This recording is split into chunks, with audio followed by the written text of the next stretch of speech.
Herkese merhaba arkadaşlar, kanalımıza hoş geldiniz. Sıkıyorsa boşat. Arzu Sabancı'nın katı kanunlar koyduğu ve bunun aşarsa evlenmelerini kabul etmeyeceğini sosyal medyadan duyurdu.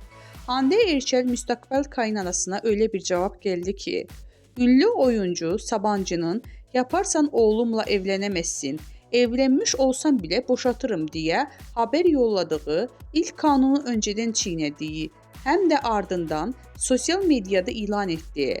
Hande Erçel Arzu Sabancı'ya sıkıyorsa boşat diye paylaşım yaptı.